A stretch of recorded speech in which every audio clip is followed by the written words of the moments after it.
A continuación, Nuestra Justicia.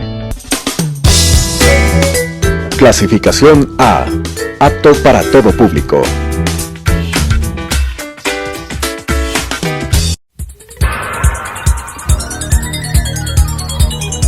las opiniones vertidas en este espacio por la producción y dirección del programa son de exclusiva responsabilidad de sus autores y de quienes intervienen en ellos.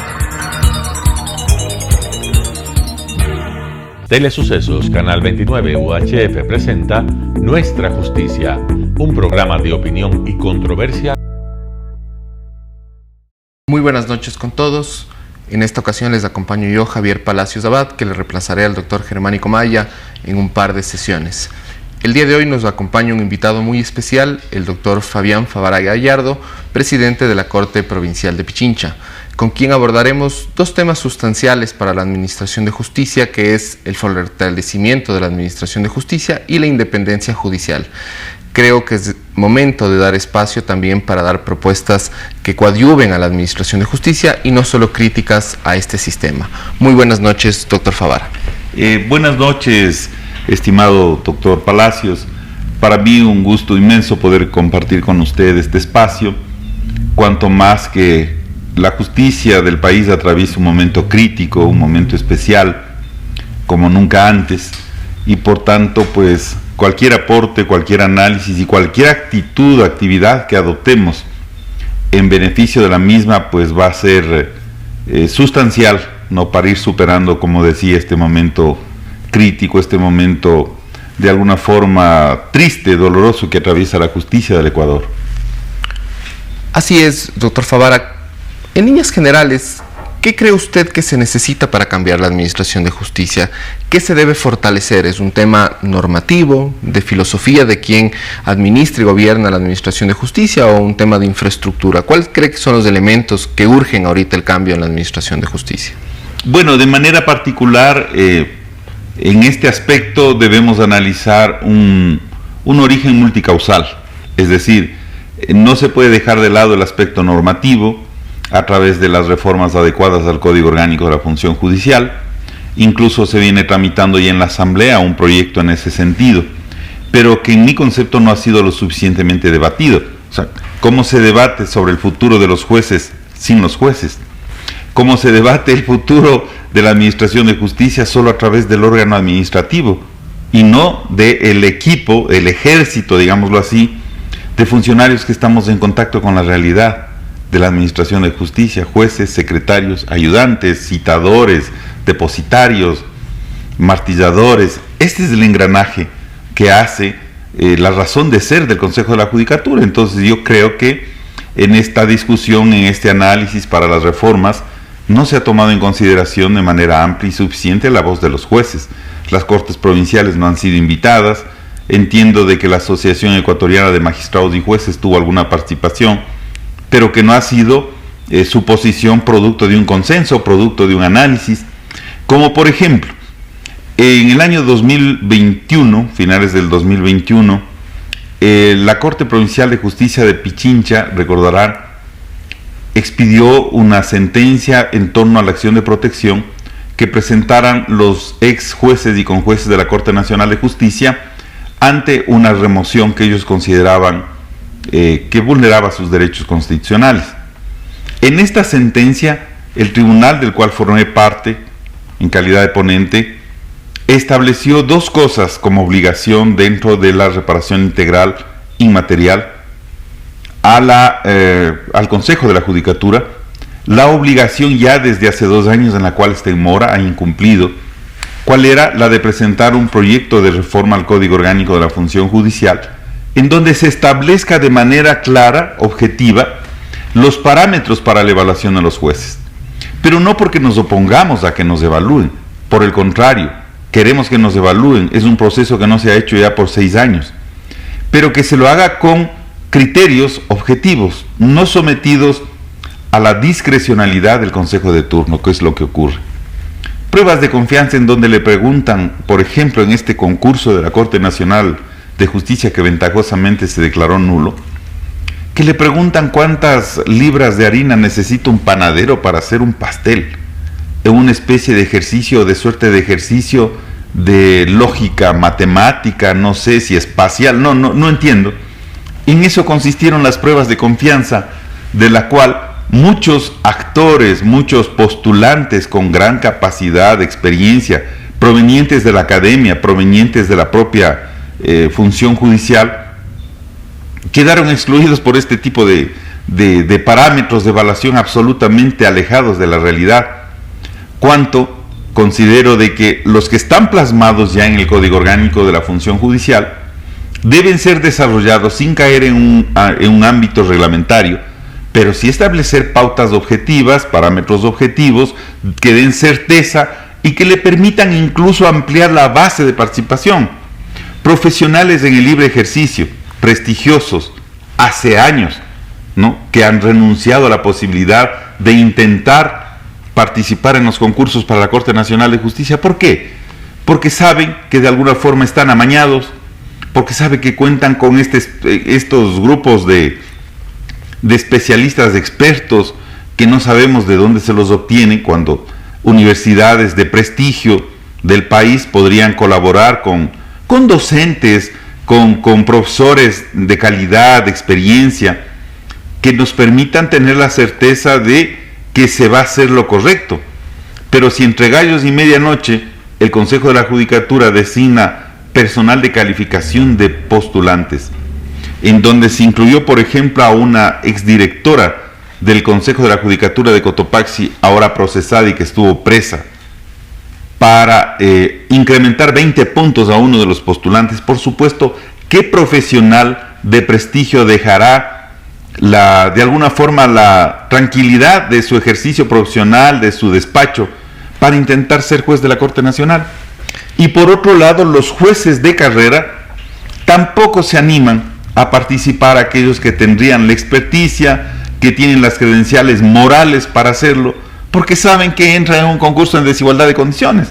El poder de turno, es decir, quien gobierna temporalmente el Consejo de la Judicatura, nos ha dado demostraciones de no ser siempre objetivo, imparcial en la designación. Entonces, la necesidad de contar con parámetros técnicos, objetivos, previamente establecidos en la norma, dará esa suerte de confianza que necesita la ciudadanía para aquello.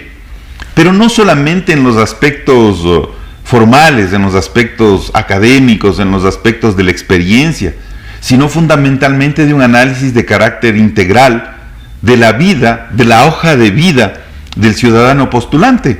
Porque que alguien cuente con 3, 4 maestrías, un doctorado, no le ubican necesariamente dentro del campo de la idoneidad moral.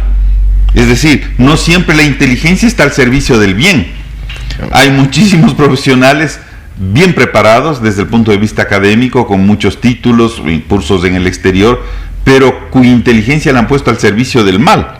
Y lo vemos con casos como los que se han destapado recién, Metástasis, Purga y otros similares, en donde abogados han dejado su labor, su función del ejercicio noble de la profesión de abogado, para convertirse en operadores, testaferros, lobistas de narcotraficantes y de delincuentes. Es decir, hay que hacer un análisis profundo de esa idoneidad moral, que significa verificar cuál es su patrimonio, por ejemplo, desde cuándo lo obtuvo, cómo lo obtuvo, hacer una comparación de sus declaraciones de impuesto a la renta, verificar cuáles han sido las declaraciones quizá en funciones públicas anteriores de las que se pueda tener acceso, verificar cuándo se abrió el RUJ, ¿no?, cuando esté en el ejercicio de la profesión, para también saber si es que dentro del ejercicio privado ha sido un profesional honesto que ha cumplido con el pago de sus impuestos, declarando puntualmente y de manera correcta aquellos impuestos. Por otro lado, de esta idoneidad moral, que es fácil de establecer, son parámetros objetivos como los que me permito lanzar como una especie de lluvia de ideas, pero que pueden ser recogidos y sistematizados.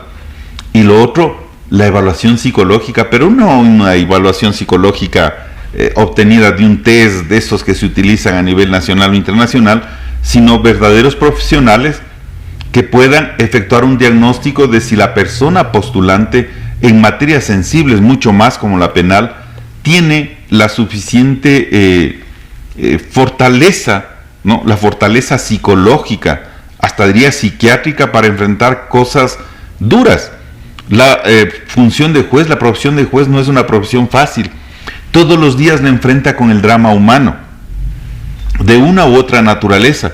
Cuando usted decide sobre la suerte, el futuro, el proyecto de vida de una persona procesada y le impone 19 años de privación de la libertad, 22, 29, 34 años, desde 15 días de una contravención de tránsito, usted está afectando un proyecto de vida.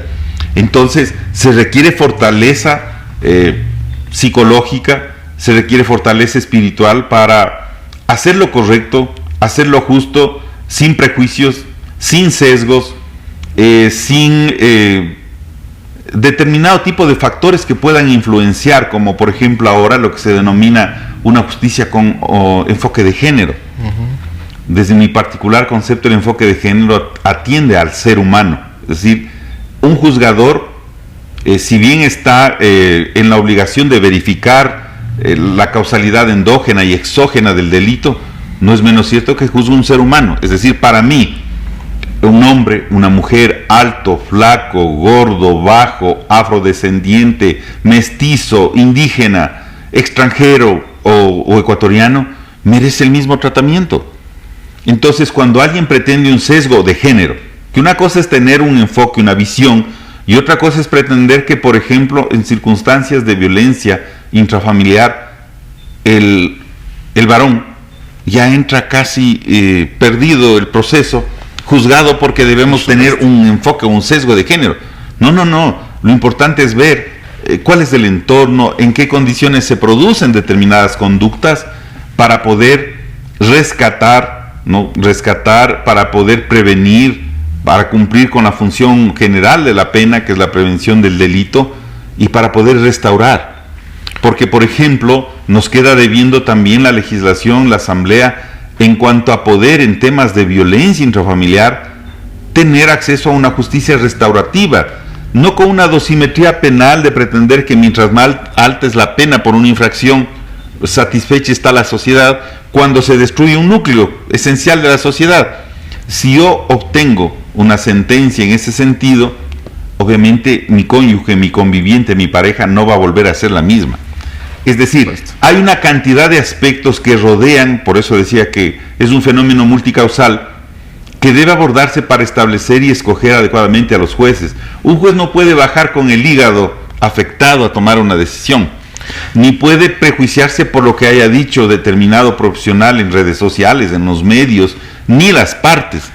Y ahí, doctor Favaro, usted ha topado al menos 3 temas importantes que creo que parten de la mano de la legislatura, ¿no? Un primer aspecto que usted adopte, que me parece que es correcto, es este divorcio innecesario entre la legislatura y la judicatura, que no permite que la nueva legislación o las reformas al Código Orgánico de la Función Judicial sean adecuadas para la realidad que vive la Administración de Justicia.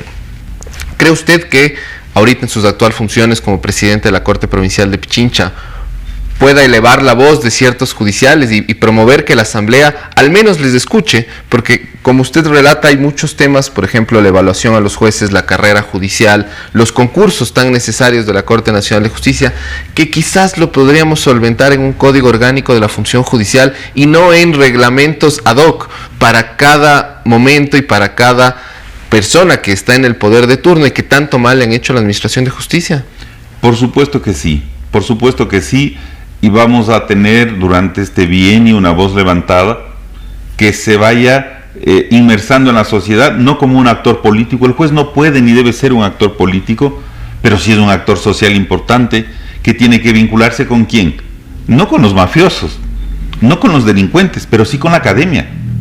O sea, y en eso vamos a dar un paso sólido, un paso profundo en vincularnos con la academia, en nutrirnos a través de la academia de aquello que posiblemente no vemos desde las 4 paredes de nuestra oficina, en la cual, bajo el principio de no contaminación, de independencia, años atrás nos aislamos. En definitiva, el usuario ya no tiene contacto con los jueces, salvo contadas excepciones. y en algunas inclusive bastante nocivas, pero en definitiva, ¿qué es lo que está pensando, ¿no? El foro en el Ecuador? Hay que reunirse con los abogados. ¿Qué están pensando los maestros, los docentes universitarios, que hacen este andamiaje, que hacen esta estructura, ¿no?, del sistema, de lo que podemos denominar un sistema jurídico? Por supuesto que la Asamblea tiene un divorcio absoluto, un abismo en cuanto a legislar, por ejemplo, en base a un populismo penal en el ámbito penal. Es decir, se considera sin ningún criterio criminológico o de política criminal, se considera que el endurecimiento de las penas per se ya constituye una solución para la inseguridad o el delito. ¿Qué más absurda la posición cuando en determinadas infracciones se han endurecido las penas sin ningún resultado práctico? Y nosotros lo vemos diariamente. Cuando, por ejemplo, la legislación en materia civil, comercial, e inmersándose ya en temas tan importantes como la inteligencia artificial, nos queda debiendo la Asamblea. Ya hay países del mundo, sociedades en el mundo en que están, yo diría, 20 años adelante a la nuestra, y que son los problemas a discutir. Por ejemplo, delitos cometidos a través de inteligencia artificial, falsedades o falsificaciones ideológicas o materiales en temas civiles o comerciales a través de inteligencia artificial. O sea, ¿qué vamos a hacer? Esas son las respuestas que la Asamblea debe darle a la sociedad, pero para eso se requiere también que el asambleísta sea un ciudadano, una ciudadana preparada en todas estas fuentes del conocimiento, en todas estas ciencias, y si no, pues que busquen el asesoramiento adecuado. Para legislar en materia penal yo no sé de quién se dejan asesorar. Por eso el COIP, al igual que el COGEP, igual que muchas otras normas, contiene una serie de vacíos y falencias que no se los ha podido suplir porque no se consulta a los operadores de justicia. Y en eso, doctor Favara, otra consulta, y que creo que también va de la mano con lo que usted señala. Creo que también la ciudadanía y quienes estamos en la actividad judicial hemos visto que durante un tiempo parece que también hubo un divorcio y casi que una confrontación entre el Consejo de la Judicatura y los servidores jurisdiccionales, que al final del día son una sola función, un solo bloque, que lo que debería coadyuvar, por ejemplo, yo rescato sus palabras en este momento de una conexión con la academia. Creo que la Escuela de la Función Judicial es la puerta que debería abrir a la academia para que esto, de la mano con las Cortes Provinciales, con la Corte Nacional de Justicia, podamos tener no iniciativa legislativa, pero sí propuestas de reforma legislativa, ideas de lo que se debería cambiar, la doctrina judicial tan necesaria en el país. ¿Cree usted que de la mano con sus actuales funciones ahora se pueda potenciar a la Escuela de la Función Judicial, que la Escuela de la Función Judicial sirva para generar doctrina judicial, y también de la mano con otro tema importante para empatarle, que es las famosas absolución de consultas no vinculantes de la Corte Nacional de Justicia? En mi opinión, y le consulto la suya, la absolución de las consultas no vinculantes de la Corte Nacional de Justicia, de la mano con la Escuela de la Función Judicial, lo que debería generar es la unificación de criterios en la Administración de Justicia, y no que al revés se generen diversos criterios que fomenten la inseguridad jurídica. ¿Cómo ve usted esta conexión a propósito de lo que usted señalaba de unirse más a la academia? Fundamental. Usted ha topado un tema que es fundamental. Por ejemplo, ¿cuál es la función del recurso de casación en el país? Donde se ataca, en definitiva, la aplicación de la norma, no la valoración de pruebas, sino efectivamente la vigencia plena del derecho, tanto sustancial cuanto procedimental o adjetivo. Una función homofiláctica, que obviamente no le corresponde a la Corte Provincial, no le corresponde a una unidad judicial establecerla, pero sí por un condicionamiento básico de seguridad jurídica. El Consejo de la Judicatura, por ejemplo, debería hacerlo respecto de las infracciones administrativas. ¿Cómo procedo, ¿no?, en determinados casos para sancionar determinado tipo de faltas? ¿Por qué para unos casos la declaración jurisdiccional de error inexcusable o manifiesta negligencia o dolo termina siendo, entre comillas, modulada? Porque obviamente la norma le da la posibilidad de ir hasta la pena más grave, la sanción más grave, que es la destitución. Pero sin embargo debe darnos los parámetros. O sea, debe decirnos con claridad: señor, si usted no ha merecido nunca antes una sanción, no ha sido multado, no ha tenido una suspensión, esta es su primera vez que comete un desliz administrativo, le vamos a imponer una suspensión siendo la menos grave de las más graves. A usted le vamos a imponer una multa porque ya ha sido llamado la atención, ¿no? Es decir, tiene que establecerse de manera previa las condiciones que van dándose en cada caso, en la casuística, para que el administrado en el evento del Consejo de la Judicatura sepa qué atenerse. Y no se diga ya en materia jurisdiccional. Hablábamos en algún momento, cuando usted tuvo la gentileza de aceptar una charla que nos resultó muy motivadora e ilustrativa, del precedente. O sea, el precedente terminaría siendo, si bien es cierto nuestra tradición no es la de origen anglosajón, no es la de los casos, no es la de donde el precedente por sí mismo constituye fuente fundamental del sistema jurídico, pero sin embargo tampoco puede ocurrir que en determinadas causas el juez, de manera muy discrecional, sin justificar el por qué se aleja de determinadas posiciones ya adoptadas anteriormente, toma una resolución en contrario sentido. Y por otra parte, por supuesto que en este proceso vamos a darle al foro, o sea, a quienes litigan, a quienes están en el libre ejercicio de la profesión, y también en los grados, me refiero, cuando la Corte Nacional establece, no a través de estas consultas que no tienen esa fuerza vinculante, no son esas resoluciones con fuerza de ley que se incorporan al ordenamiento jurídico objetivo, sino que son criterios que muchas de las veces se lo prepara a través de la dirección jurídica de la Corte y que causan confusión. Por ejemplo, ¿cómo se le ocurre pensar a alguien con un criterio ni siquiera jurídico que la pena natural en tránsito, en un accidente de tránsito, no opere para quien perdió a su cónyuge, a su esposa, a su compañera de vida, por el concepto de que no es pariente, o sea, de que no se generó un nexo de parentesco? Si muere en un accidente de tránsito en el que yo conduzco, muere mi suegra o mi suegro o mi yerno o mi cuñado, tengo derecho a que se pueda en un momento determinado establecer una pena natural.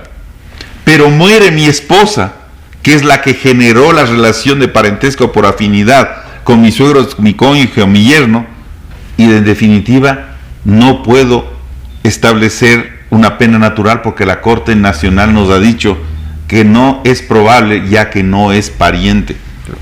Entonces, ese tipo de dislates, otro tipo de confusiones que nos generan, por ejemplo, para contar los tiempos de prescripción en las acciones de carácter privado penal y en las contravenciones. Dice que será desde el inicio del proceso. En unos casos interpretado que, por ejemplo, en una querella es desde la citación con la acusación particular o con la querella como la conocemos. En otros casos dice que con la simple presentación ya de su demanda estamos activando el sistema de justicia y por tanto se inició. El COGEP dice otra cosa.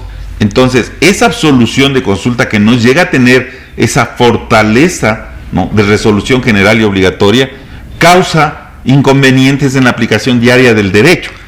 Entonces, por obvias razones, lo que usted manifiesta es coherente, es básico.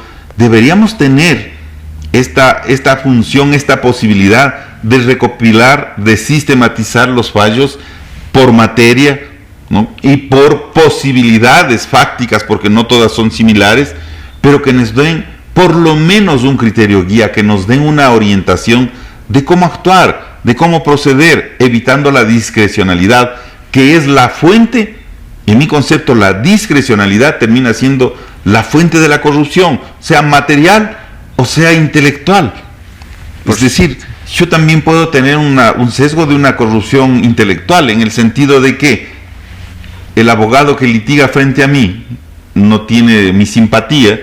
Yo obviamente no es que estoy pensando en cobrarle nada a nadie, pero voy a tener una posición, ¿no?, en contrario sentido a la que se argumenta como una tesis de defensa en tal o cual circunstancia, que también no existe, porque hay también compañeros o compañeras que se enamoran de su propio criterio, que se enamoran de su concepto jurídico, que es gravísimo, ¿no? Porque también ese tipo de sesgos se pueden analizar desde la perspectiva psicológica y psiquiátrica de manera adecuada, de manera profesional. No es que los jueces estén o estemos locos, o los postulantes, pero sí conocer hasta qué punto esta formación, ¿no?, ese bagaje de vida, las experiencias de vida, el medio del cual uno proviene, le van a hacer actuar con la objetividad máxima, no digamos con perfección, pero con la máxima objetividad posible para garantizar una adecuada administración de justicia.